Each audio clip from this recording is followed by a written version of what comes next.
All right. Hello, everybody, and thank you for joining us. You'll notice that you are muted, but if you have any questions for Ron during this webinar, you can put them in the Q&A. For those of you who don't know me, my name is George Hargis, and I'm the PR manager for USPA. And I have Mr. Ron Bell here, who is the Director of Safety and Training.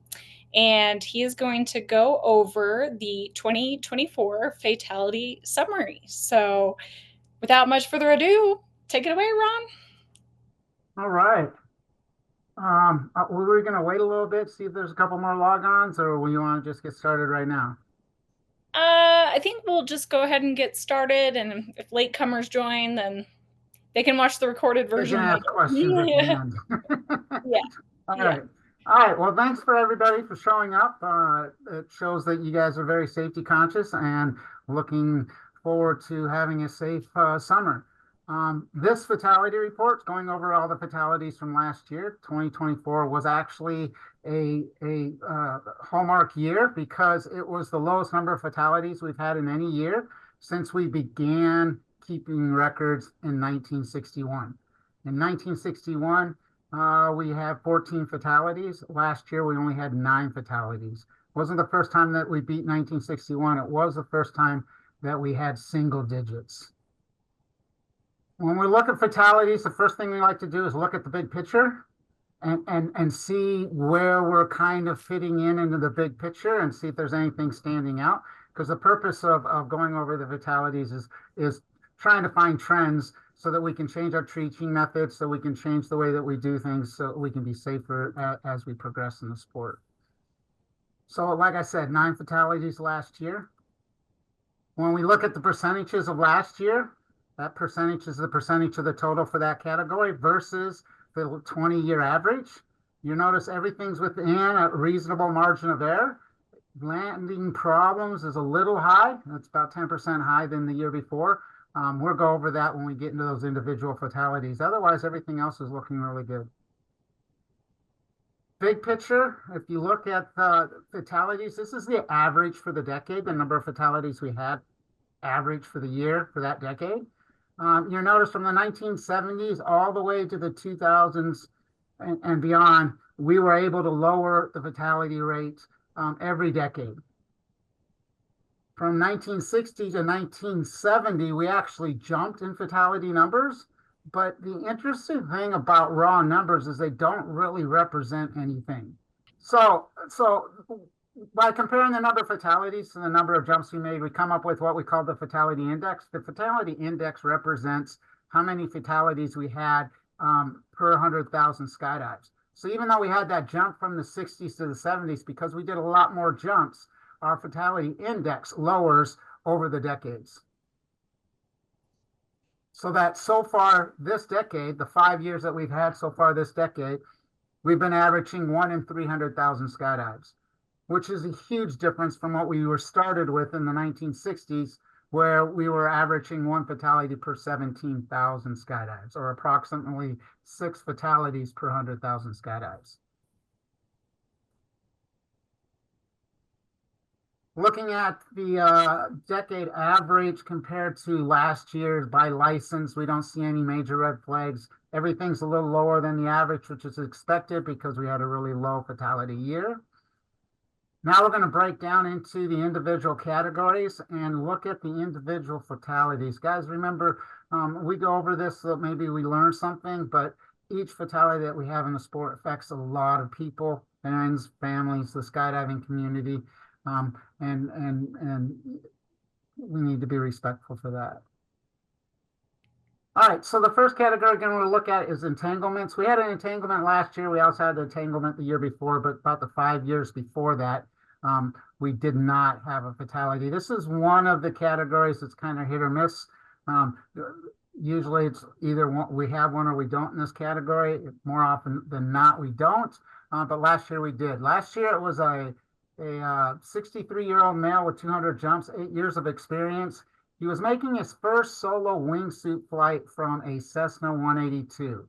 Why is it from a Cessna 182 important? Why did I include that detail? Because this jumper, just over 200 jumps, actually took the time to go to another drop zone, a turbine drop zone, a local that was local to him, and got a first flight course from a very experienced wingsuit pilot. He did really good in his course. He went back to his home drop zone, decided to do his first jump out of the Cessna 182 that his drop zone flew. And it appears that he went unstable as soon as he left the aircraft. That's what the tandem instructor that saw him exit said. It looked like he left unstable. We think that he was unstable the whole skydive because we found him on the ground pretty much right below where he exited. Had he had a chance to recover and fly in his wingsuit, he would have been quite a ways, should have been some distance away from where he exited the aircraft. At some point, he did deploy his main parachute. It appears that he was unstable at the time that he deployed his main parachute because somehow he got entangled with it. He did cut it away. At some point, he did activate his reserve. His reserve got tangled up with his main. His main was tangled up with him, and he went in all the way with both parachutes entangled and partially inflated.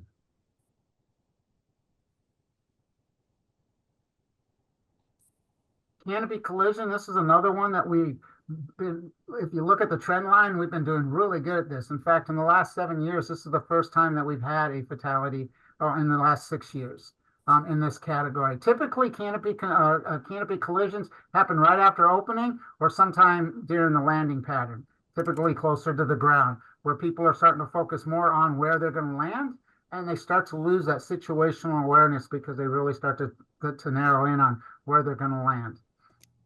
The most common is that base to final turn right in that area. On this particular jump, this was right after opening. It was a 42-year-old male. He had 10,500 jumps. He had 12 years of experience. He was actually leading a 5-way angle jump. 4 of the people on the jump were very experienced. And then there was one person that had 102 jumps that wanted to join, that they allowed to join the formation or join the group right at the last minute. Sounds like there was a little disorganization in organizing the dive. After the jump, the participants could not decide what the breakoff altitude. Some were reporting 5,000 feet, some 55, some 4,500 feet. Also, they mentioned that the dive flow didn't go exactly as planned, that there was a change halfway through the dive, and the dive went deeper than it was originally planned. The lower experienced jumper was able to keep over them, but was not be able to keep his descent rank to match the group. So he ended up quite high over the top of them. At that time, the 4-way broke off. He saw them broke off. He saw someone deploy their parachute, and it was right below him. So he deployed hoping that he was going to avoid a collision. He ended up colliding with that jumper, knocking that jumper unconscious, and either damaging the canopy or unstowing one of the toggles because the canopy immediately went into a spin. That jumper, there was no reactions from that jumper all the way to the ground. We believe he was knocked unconscious by the collision and probably died on impact when he hit the ground unconscious. He was flying a very small, highly wing-loaded canopy, which spun very quickly once it started in its spin. Equipment problems. This is another category that has a nice downward trend. This particular person was 74 years old, had 7,000 jumps. He had 32 years of experience in the sport. He was doing a 4-way formation dive. At some point during the skydive, there was a collision, a funnel mid-dive. Nobody noticed anything wrong. Everybody got back to their bellies, got stable, and they were actually able to get a couple more points in before they broke off. People on the ground crew, were watching the groups open up. They saw this group open up. They saw them all track off. Then they saw them open up. Then they watched the next group. Then they watched the next group. Then they turned back as they scanned down jump run. They see somebody spiraling under the main canopy. At first, they thought it was a cutaway. Then they realized there was still somebody under it. Then they realized there was only one riser attached. What we think happened was during the collision that he knocked out his cutaway cable handle, but it wasn't far enough to actually disengage the cables from the 3-ring system. but it was close. And when he unstowed his toggles, that must have jarred the system just enough to release one riser. At 74 years old, under a 135, he went into a very significant spin. We later found out that he was also on medication that was prone to make people dizzy. So the combination of his age, the fast spin, the one riser, the medication, we think he lost consciousness fairly quickly. From 1,200, we have video from the ground from 1,200 feet down, he was completely unresponsive.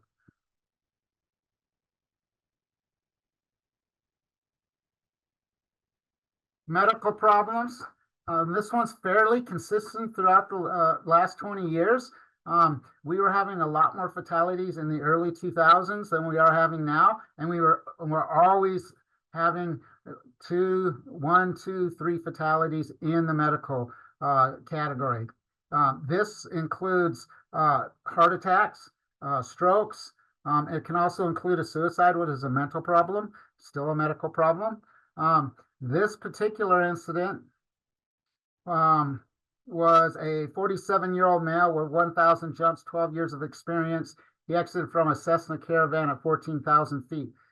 This particular gentleman is a tandem instructor. He showed up that day to work. He was not feeling well. He was having chest pains. He decided not to work. He sat around the drop zone, took some Advil, decided he was going to go up to a hop and pop from 14,000 and just fly around under canopy and just blow off, some dust and some cobwebs and chill a little bit. Guys, you have to realize if you're already having a medical event, skydiving is going to put stressors on the body. I don't care how experienced you are or how much you jump, it's still going to raise your blood pressure. It's still going to raise your heart rate. Your anxiety level is still going to rise. It's definitely not as much as a first jump student, but that anxiety is still going to rise. If you're not feeling well, you need to take that seriously, especially when you're doing a high risk activity like skydiving. Low deployments, this is another category that's hit or miss, mostly miss. This particular instance was a 36-year-old male, 18 years of experience, exiting in King Air for a second jump of the day on a new wingsuit. He was an experienced wingsuit pilot. This was his first or his second jump of the day, second jump on a new wingsuit to him. He was actually jumping with a coach. The coach said that on his first jump, he had troubles deploying. He struggled finding the handle. So when they got to the ground, they packed up, put him in his wingsuit, put him on a creeper, made him practice until the jumper felt comfortable finding the deployment handle, and they went up for a second jump. On that jump, he went unstable. He was trying so hard to get that deployment handle that he actually went into a front flip, ended up on his back spinning, and went all the way to the ground on his back spinning. Guys, this particular jumper did not have an AAD. The jumper before us, the guy with the medical, he did not have an AAD either. At 47 years old, guys, a lot of people have heart attacks and survive the event because they get medical attention before it becomes a fatality. Had that guy had an AAD, even though he was unconscious, he likely could have gotten to the ground safely, at least with minor injuries, gotten the medical attention he needed, and survived. This wingsuiter, even though he was on his back, had he had an AAD, he likely would have survived his incident too. Landing problems. Landing problems is our biggest category. It continues to be our biggest category. We had 4 fatalities in it last year. That's 44% of our fatalities. This is a fairly flat trend line. But when you look at this trend line according to the percentage of the totals, because that was the number, that last slide was the number of fatalities we had in this category, which means the number of fatalities is staying fairly flat. We're not making a lot of progress here. And when you look at it as the percentage of the total, it's actually climbing quite a bit because we're making better progress everywhere else than we are currently with the landing problems. So we'll talk about that a little bit. Landing program actually covers 3 different categories: intentional low turns, unintentional low turns, and non-turn related landings. Unintentional low turns, We didn't have any unintentional low turns, which is really good to see. Typically, that's somebody that's landing off would be a typical scenario. They go long where they were going to land and they think they're going to hit a tree or a building or a fence or something, and they do a low turn. Maybe they're on final and somebody cuts them off and they decide to do a low turn. It all has to do with reacting to something unexpected that wasn't planned and doing a low turn. And it's good to see that we're not hitting that category last year, and hopefully we continue to do that. Non-turn related, we had two fatalities here, but this was actually just one incident. This was a tandem pair, two females, both 28 years old, exited on a perfect weather day. Winds were 10 miles an hour in the landing area, gusting 15, just ideal for tandems. Nice forward speed, be able to set you down really easy. While they were flying their downwind, a dust devil developed. She saw the dust devil and flew a pattern to avoid that dust devil. That was over sandy soil. This was a desert region. That was over sandy soil, and the dust devil picked up a lot of debris. There was a second dust devil over the grassy land area that there had no debris in it, and nobody knew it was there until she hit it at about 35 feet off the ground. It immediately took the two, turned them 90 degrees, put them level with their canopy, and then dropped them straight to the ground. The tandem instructor died instantly. The passenger died 2 days later in the hospital. Intentional low turns. Guys, we had two fatalities in this too. This category is typically filled with jumpers between 300 and 1,000 jumps who have a history of downsizing too quickly and being too aggressive under their canopies. Last year was actually the first year that we had no one in that demographic in this category. This category last year was actually filled with very experienced swoopers. The first one was a 42-year-old male with 1,400 jumps, 9 years of experience. He was jumping an 84 square foot canopy at a wing loading at 2.4. When investigators, he did his turn, he did a 270, he landed before the canopy was able to recover. It was still in a pretty steep bank when he hit the ground. When the investigators looked at his logbook, they realized that he had not jumped in several months. Guys, we all know what currency is. We know that you need to go through currency drills when you haven't jumped in 30 days, 60 days, 90 days, depending upon your license, 6 months. Guys, when you're doing something that's high performance like canopies, wingsuiting, anything that's a specialized discipline, it takes even more skill to do those things.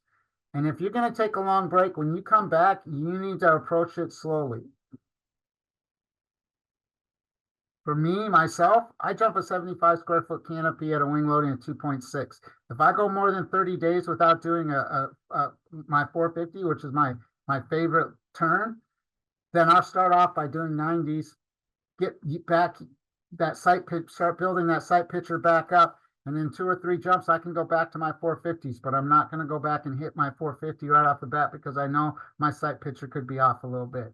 That's how everyone needs to approach those high skill level disciplines. The second one in this incident was a 38-year-old male with 3,400 jumps, 13 years of experience, exited King Air at 6,000 feet.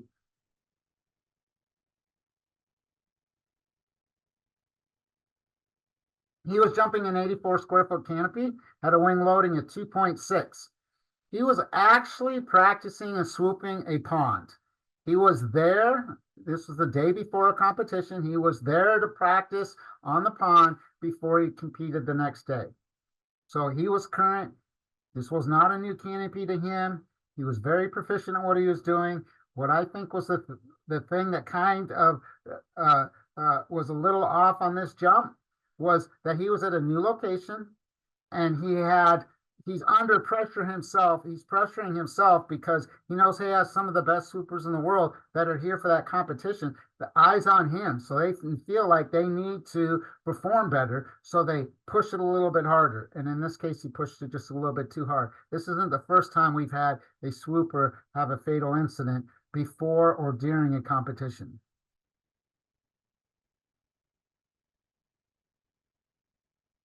So those are the 9 fatalities. Some overall statistics.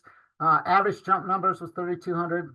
77% male, 22% female. Average wing loading 1.9. The deadliest month last year was January, and we had those 2 jumpers that had they had an AED, they likely could have survived. If you back out the tandem fatality and the 2 females, it's actually 100% male. It's like 4,000 jumps is the average, and the wing loading jumps to like 2.4.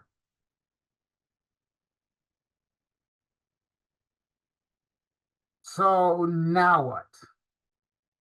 Because if you paid attention to all the incidents, there wasn't anything really new that we learned from these incidents this year. And that's because it's been a while. We are not inventing new ways for us to kill ourselves.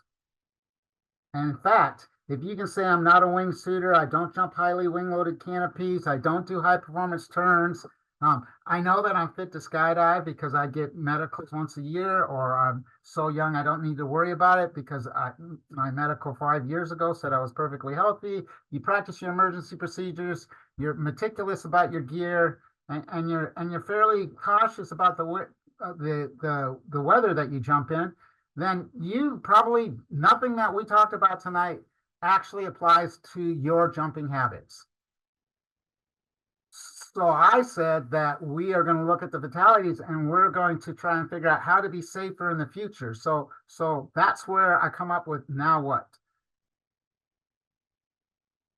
So the first thing, let's look at the big picture. Let's look at what safety is, because I'm going to bring this back to what you can do to participate in being safer, even though nothing that we actually talked about in the fatality applies to you. And I'm sure a lot of it applies to a lot of people, but there's a large percentage out there where nothing we talked about applies to them.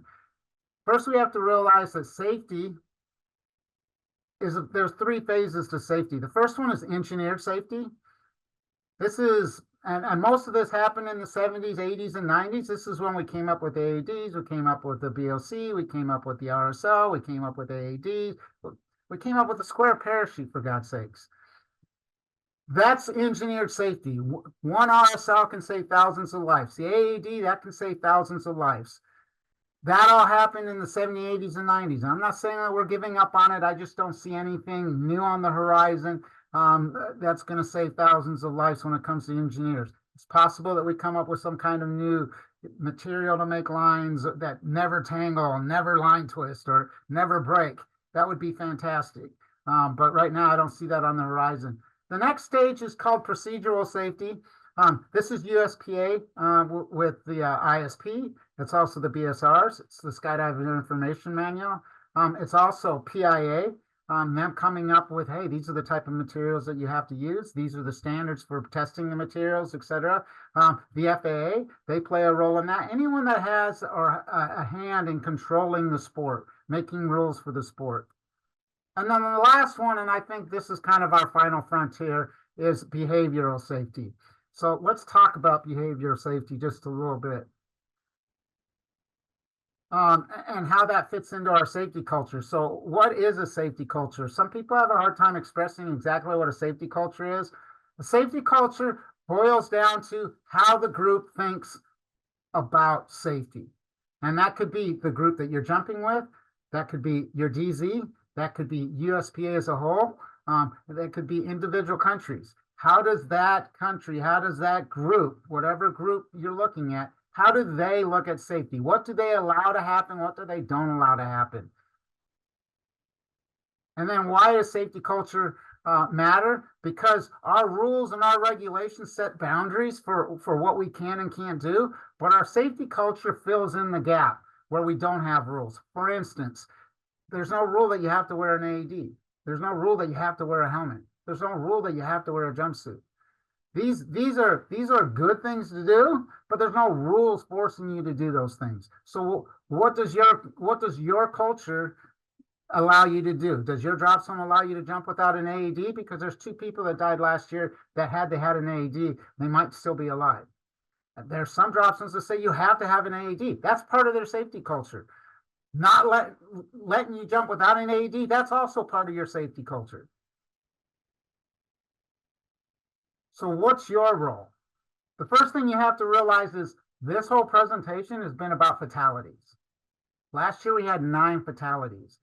Heinrich's theory of causation, this is a guy who studied something like 70,000 incident reports and found a direct correlation between different levels of what he calls the causation pyramid. So if we had 9 fatalities, there should have been 90 serious injuries. There's a 10-to-1 correlation. You go down that pyramid, you have minor injuries, it's another correlation of 10-to-1. That means there's about 900 minor injuries. Then near misses, 9,000 near misses. And then at-risk behaviors, 90,000 at-risk behaviors. Guys, think about that for a minute. 90,000 behaviors people doing that should not have been acceptable, that people are doing. We did 3.88 million skydives last year. If we had 90,000 at-risk behaviors, that means that there was a serious violation on at-risk behavior 1 in every 43 jumps. That's every other otter load. That's every 3 caravan loads. That's 1 in 10 Cessna loads. I don't care how strong the safety culture is at your drop zone. I promise you there's at-risk behaviors happening at your drop zone that if we open our eyes and we start addressing, we can make a difference. So let's be real clear about what an at-risk behavior is. An unsafe condition is jumping in lousy weather or jumping in poorly maintained gear. That's a condition. Then there's unsafe acts. Was not practicing your emergency procedures, not doing gear checks when you're supposed to. Those are unsafe acts. So both of those fit into at-risk behaviors. And we go back to the pyramid. I was talking about how rules and regulations, they set our boundaries and they set that outside layer of where at-risk behavior should happen. But remember, I talked about the safety culture takes up that gap inside those rules and regulations and helps shrink that pyramid down just a little bit more. But what I'm seeing when I look at the fatality reports is I'm seeing this huge area as skydivers that I call tolerance to at-risk behaviors. These are things that you probably wouldn't do yourself. Like you might see that guy packing up that canopy and you go, wow, those lines don't look very good. You should change them. And he's like, yeah, I know. I ordered some. I'm going to change them as soon as they come in. But you look at them and go, yeah, I wouldn't jump those. So you don't say anything to him because he's an adult. He can say he can make his own decisions. So let's look at why people would commit at-risk behaviors. And it's about risk versus reward. It's the immediate reward they get for doing something that is perceived or is an at-risk behavior. For instance, let's say a guy's running to the airplane. He just landed, he ran in, grabbed his second, the airplane's turning, he grabbed his second rig and he's running to the airplane, he's throwing the rig over his shoulder, throwing his leg straps on as he's getting in the airplane, he's tightening down his leg straps, does his chest strap, puts on his seatbelt, starts tightening things up more. Did he do a gear check before he got on an airplane? He didn't. There's a lot of people who would not do that. But most of those people would not say anything to him.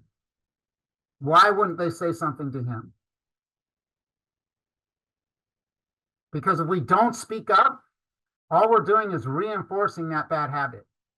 So let's talk a little bit about why people wouldn't say something. How many people know what the Dunning-Kruger effect is? Usually I do this live, so I have somebody answer, but I'm just going to tell you. The Dunning-Kruger effect on one side is people with little experience or little knowledge think they know more than they actually do. And we actually have a term for this in the skydiving community. We call them the 100 jump wonder. We didn't even need Dunning-Kruger to tell us or do this research. We knew exactly what it was. It's these guys that come in, they get their A license, they get their B license, and suddenly they feel like they're 10 feet tall, bulletproof, and they know everything. But there's another side to the Dunning-Kruger effect. And that's very experienced people tend to underestimate their own abilities or assume what is easy for them should also be easy for other people. And this is where it comes in, where you might watch somebody get on the airplane and not do a gear check, and you might not do that, but you're not going to say something to him because you're going to think to yourself that he's an adult. He obviously knows what he's doing, he knows the risks that he's taking, but that might not be true. And maybe he just needs to point it out to him again. So we need to encourage our experienced jumpers to speak up. And the other side of this is the less experienced people tend to overestimate what they know. The way we fix that is by teaching them more. And if we can get those at-risk behaviors, that tolerance to at-risk behaviors down, that's the way that we're going to shrink down to get our fatality count under 9. Because last year was a really good year. This year has already not been so good. So we need to really step it up for the rest of the year. But the good news is, last year, I like to end on a good note. Last year, because it was only 9 fatalities, our lowest fatality index ever at 0.23, which is 1 fatality on average in 431,000 skydives. I would love to break that half million number. That's the end of my presentation. All right, we do have some questions. Someone asked if you could define entanglement. So it was earlier on when we were talking about the fatality, which was in the category of entanglement. So, So, so an entanglement could be anything from getting entangled with a pilot chute and that leading to a fatality, and that's the first entanglement, or entangling. In this particular case, he entangled with the lines of his main parachute enough that when he cut away, he couldn't get rid of it. okay, perfect. And then, And it could be an entanglement with the main or the reserve. Could have been possible that he cut away the main left, and then gets entangled with the reserve as it deploys because he's either tumbling or spinning. Sorry, George, go ahead. oh, no, that's okay. And then we also had another question, and I don't know if you would know this off the top of your head, but if you have a comparison between the type of license and whether or not they had a fatality in a low deployment. Is there Uh, any statistics about, and if you don't know it off the top of your head, then you mean low deployment versus um, uh, jump numbers experience? yeah, So they I asked. don't know that off the top of my head. From what I know and from what I've seen, um, it seems like it kind of scatters around about. It's not like unintentional low turn tends to be lower experienced people, where high performance turn tends to be more experienced people. Um, I don't see any specific trend there, but if you write me an email, whoever you are, I can take a little deeper look at that. It might be a week or two before I can get at it, but I could take a look at that. Okay. And then someone else asked if it's possible to predict a dust devil. Impossible to predict. Is it possible to predict a dust devil? No, but what you can do is you can look for the conditions that they are more likely to form in. Okay, can you go over that with us? So typically it's when the weather in the heat of the day and you're looking for hot surfaces. Dust devils are formed two ways. You can have like a grassy area and an asphalt, a dark asphalt area, and then that heat temperature, then a gust of wind hits it, and you've got that shear going. And when the gust of wind hits it, it puts it into a rotation. The other one is it can come off the side of an object like a building or a tree or something like that. Okay. Um, so So typically like midday or really hot days. okay. Yeah. Um I think that was it for the questions, unless anybody else out there had any. We had a question that you covered actually later on, with the hierarchy of the, the safety hierarchy. I thought that was really great. Um, let's see. We've got how you acknowledge that the fatality statistics don't correlate with a lot of skydivers with at risk behaviors and what is being done to address this. So basically, he's just appreciating the safety culture aspect of that hierarchy pyramid. Yeah, and I tend to work backwards on that because we don't get super good compliance on our incident reports. So that just there's a couple ways that I look at it. I often compare to other associations where they require incident reporting, and I know for a fact that we're only getting about 5% of the incident reports that we should be getting. Um, so I do the best I can with the data that I get, but in June, the incident summary will be coming out where I stress even more incident reports. The more data we get, the more we can grind down on things. But thank you, Kramer. Yeah. Uh, yeah, I think that's kind of one big takeaway that people can take from what you just said is that you can't get data from us unless we're reporting to you. So if there's a near miss and it didn't result in a fatality, but there's something that another skydiver can learn from, send it in, send the And incident and report guys, in. it's not just about the incident because a lot of people they say they don't want to do an incident because it seems so insignificant to them, like it's a minor thing. Okay, but when you add that to a trend, if 100 people report the same thing, that shows a trend. And then we might be able to make it because remember Heinrich's pyramid for every near miss, for every 10 of those we have, we're going to have a minor injury. And every 10 of those, we're going to have a severe injury. And every 10 of those, we're going to have a fatality. That's kind of how the numbers kind of wash out. And this is true across sports, across working environments, all kinds of stuff. So if we can see these trends coming and we can solve them early on and reduce that number, we can reduce the number all the way up the pyramid. So even though it seems like something insignificant, like oh, I just had a cutaway because of line twist, tell me about it because maybe it's that canopy, maybe it's that rig, maybe it's the line set you use. Who knows? But once we have enough incident reports, we can start drilling down to that kind of thing.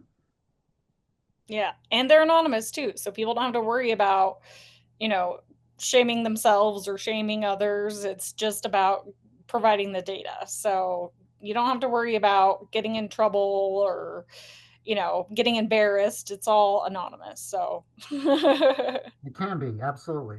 yeah. And honestly, we redact all names, dates, and locations as soon as I process the report anyway. So Yeah. that 60 days from now, your name wouldn't, even if you turned your name in, it wouldn't exist anywhere in USPA documentation. Since we're talking about that, oops, sorry. Uh-oh. Sorry about that. How do they file an incident report? So if I wanted to file one, how would I go about doing that? So it's uspa.org.ir. Easy peasy. And then you did mention emailing you, for the person who wanted the one Yep. question, if they had really, really wanted that information from you, what's your email for everybody? rbell@uspa.org. Okay. Also very easy peasy. Um, let's see. We do have a couple more questions. So, where does the line between confidence versus complacency lie for a new jumper? I'm sorry, I was reading Albert's comment. That's okay. Say that again. Where does the line between confidence versus complacency lie for a new jumper? Um, Unfortunately, that's going to be different for everybody. Yeah. And, Yeah. and, and you have to rely on your instructors and your SNTAs and the people with more experience to help you find that line, because it's really hard for a person to subjectively go, this is where my line's at. Because honestly, guys, we always think we're better than we actually are. That's just by nature. That's the way we are, especially as skydivers, because most of us have type A personalities. So being able to subjectively figure out where that line is really hard and dangerous. I would look to your friends and look to your more experienced skydiving comrades and have them help you find that line. Yeah, and I would say, just to add on to what you said, if you're frequently getting comments from your peers about what you're doing, maybe that would be a good indicator as well if you are a little bit more confident than what your skill set, And what you should and be doing. and AJ, if you're asking that question, then you're probably on the right track. It's Yeah. the people that don't ask that question, that don't feel like they have to ask that question because they're plenty good. That's complacency speaking for themselves. Yeah. Definitely. Definitely. Um, let's see. I think I saw one more. Oh, Joe. Joe asked, has other issues besides hard openings emerged as affecting older jumpers disproportionately? So, Um, I have not seen any that have. This year was the first time that a spinning mal that I know of caused somebody older to pass out, and that's something I'm going to look forwards in the future. That kind of rung a note for me to pay attention to. But besides hard openings up until now, I haven't seen any signs of that. yeah. And that just kind of goes back to the incident reporting, because there could be things like spinning line twists that are getting people knocked unconscious or whatever, that if they landed, they had an AAD fire, they landed safely under their reserve, maybe you wouldn't know about it. Yeah, That just and that goes reflects. back to reporting incidents. Yeah, Oh, I landed safely. Why do I need to report it? right. That's the wrong answer. Yeah. And then Kramer asked, how are you using the stats and the knowledge to address the current number of fatalities for 2025? So we tend to work on a little bit larger time frame than year by year, but it does influence things like our safety day and the articles that I put out in Parachutist. Those are more short term, but a lot of our campaigns are long term. Like if you kind of look back at safety day the last 3 years, they've all been canopy related because we've seen this trend, and we're trying to address it. Before that, it was don't delay, cut away, because we were having a lot of spinning malfunctions going all the way to the ground. We kind of got a good handle on that. So then now we moved to the next biggest thing, which was people dying under perfectly good canopies, guys. You open up, your canopy's ready to land, and then you end up dying before you get to the ground or dying when you get to the ground. So we have been addressing that at Safety Day the last 3 years. And then if you guys have seen the new rewrite to the sim, we've incorporated what we call CEPs, and those are canopy emergency procedures, because we're doing a fantastic job at dealing with emergency procedures that happen at deployment. Because we drill that with every student that comes through our program almost every day that they jump. What we're not talking about is low altitude emergencies, emergencies that happen underneath a perfectly good canopy that you've already done a canopy control check and decided that it can land. It's a good canopy. I'm going to land this. And then something happens between there and the ground. So we've included those CEPs into the new IRM. I hope you guys, the new sim. I hope you guys have had a chance to look at that. I think it's a fantastic upgrade to what we had. A lot of the procedures haven't changed, but there was some updating, like CEPs and stuff like that. We took front risers completely out of the student program. Most students were just waived on that because they didn't have the strength to do front risers. And honestly, nobody should be touching their front risers before 50 jumps anyway. So we moved that to the B license canopy card. Let them start experimenting with that once they have 50 jumps. Instead, we replaced it with low turn recovery. And we updated the terminology in the sim, like What's the difference between stopping a turn and neutralizing a turn? Because these are the kind of terminology that we had to come up with when we started addressing low altitude emergency procedures. Stopping a turn is you do a turn and you stop a turn. Neutralizing a turn is you do a turn and you realize you're low and you bring the other toggle down to match it. This puts you at half brakes and your canopy is going to recover out to, you're going to come underneath your canopy a lot faster that way. And from there, now you can do a half brake flare. So in the student program, we got rid of the front risers, moved that to the B license canopy card, and now we're doing low turn recovery and adding terminology. So I think there's a lot of really good stuff. It took us about a year and a half to really get that worked out. But I think we ended up with a really good product. I agree with that. And I hope that we do see, with the kind of the new sim showing the canopy emergency procedures and having those trained a little bit harder and using new language as people progress in their skydiving career. Hopefully, we do see that the canopy related fatalities start to decline as well. So, And Peter, I have a course at Skydive Orange this weekend. I will. okay, I was just gonna say, Peter says to pick up your jumpsuit. He's probably been on me about that for 4 months now. Okay. Did you see Kramer's comment about Deepwater Horizon? Yeah, I can speculate what that is. We can do the best that we can do. Things are going to slip through the cracks. So the more people we can get involved in improving the safety culture, the less things are going to slip through the cracks. So we're doing the best that we can. Okay.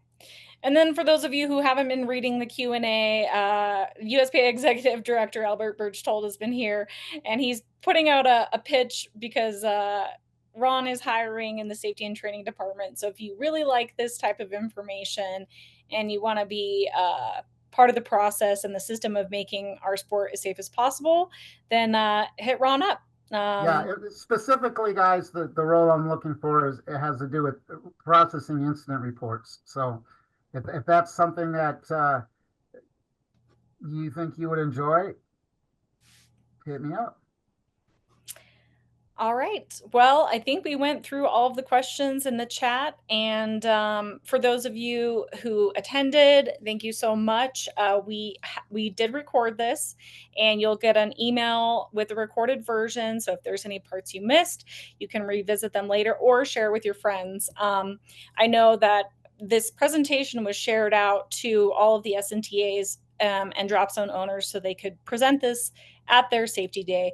But sometimes schedules don't align. You can't make it to your safety day. So go ahead, And Ron. guys, if you want a copy of this PowerPoint, you can go to the Safety Day page on the USPA website and download it in the download section on the Safety Day page. Yep. So this is all publicly available information. And again, thank you everyone for coming. And Ron, thank you for taking the time to Absolutely, go over absolutely. it. All right. Well, thank you very much, everyone. I hope you have a wonderful evening. And remember, gear check save lives. All right. Bye, everyone. Bye, guys.